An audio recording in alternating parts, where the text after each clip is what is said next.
Bismillahirrahmanirrahim. Assalamualaikum warahmatullahi wabarakatuh.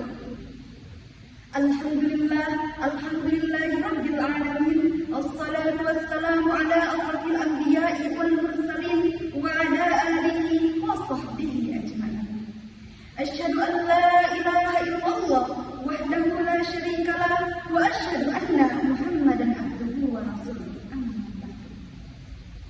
Terucap kata di awal bahasa, penghias kalbu di kala dahulu, pelipur lara di kala duka, tak lain hanyalah mengucap pada dan memuji rasa syukur kita kehadirat Allah Subhanahu wa Ta'ala, yang mana telah memberikan nikmat yang tak henti, yang paling tinggi, yang menjadi inti bagi umat Islami dalam berbakti kepada Allah.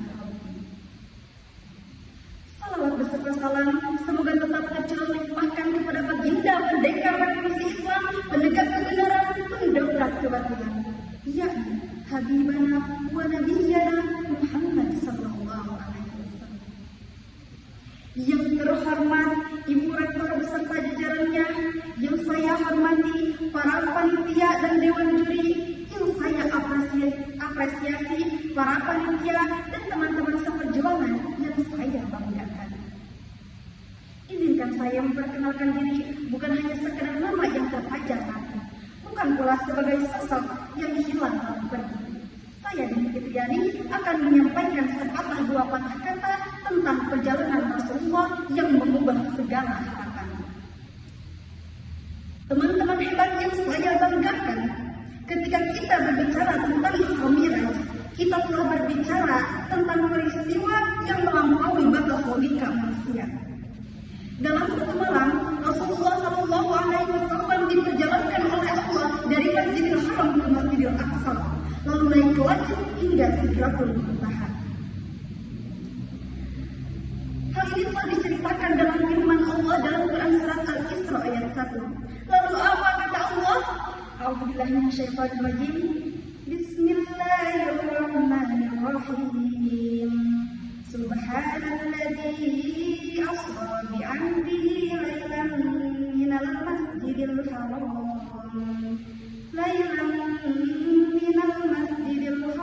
ilal masjidil aqsa alladzi barakna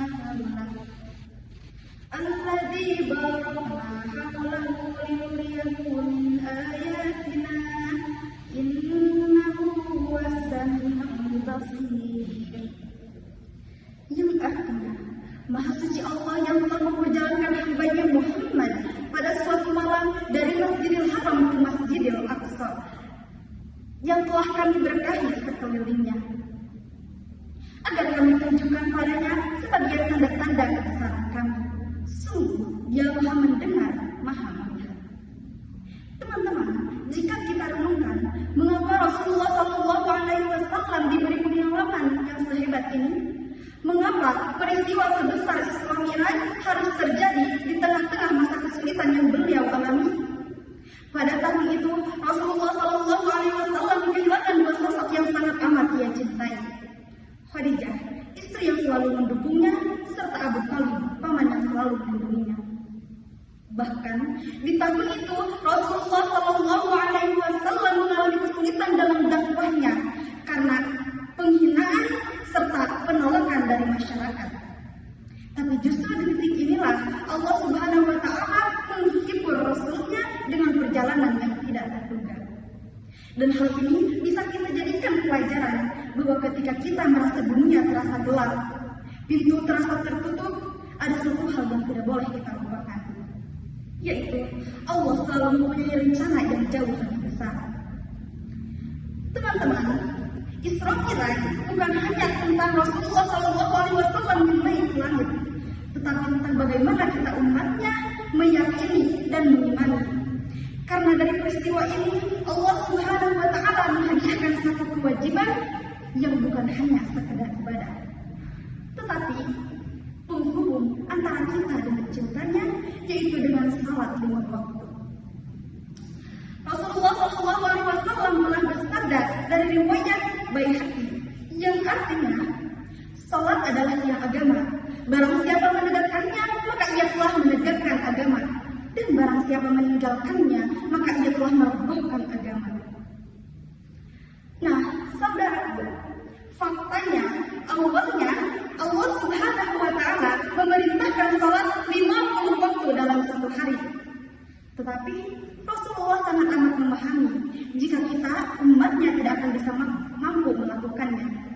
Maka dari itu Rasulullah Shallallahu Alaihi Wasallam meminta keringanan kepada Allah. Dengan penuh kesabaran, beliau bolak-balik menghadap Allah sampai akhirnya salat menjadi 5 waktu, namun dengan pahala yang setara dengan salat 50 waktu. Masya Allah, ini sudah membuktikan bahwa salat bukan hanya tentang sekedar ibadah, tetapi bentuk kasih sayang Allah kepada hamba-Nya. Salat adalah ketenangan di tengah kegelisahan, jawaban di tengah kebimbangan, serta solusi dalam setiap persoalan. Maka saudara-saudaraku, apakah kita ingin menjadi bagian dari orang-orang yang merugi, atau justru ingin menjadi dari bagian orang-orang yang mendapat kemenangan? Jika hari ini kita masih melalaikan salat, maka mulailah untuk memperbaikinya. Jika hari ini kita masih menganggap salat sebagai rutinitas, maka mulailah untuk menumbuhkan rasa cinta di dalamnya, untuk menumbuhkan hati di dalamnya. Karena Isra Miraj bukan hanya sekedar sejarah spektakuler di masa lalu, tetapi bagaimana hari ini kita bisa mengambil hikmah serta meyakini bahwa salat merupakan bentuk komunikasi kita antara kita dengan Allah. Semoga kita senantiasa termasuk orang-orang yang bukan hanya menjalani hidup, tetapi memahami makna dalam setiap langkah, bukan hanya sekedar ibadah, tetapi merasakan getaran cinta dalam firman. Hingga pada suatu hari, ketika perjalanan ini berakhir, kita dipanggil dalam keadaan yang paling berserah kepada Allah. Semoga yang saya sampaikan bisa bermanfaat khususnya bagi saya pribadi dan umumnya bagi kita semua. Usikum bin nafsi muttaqullah.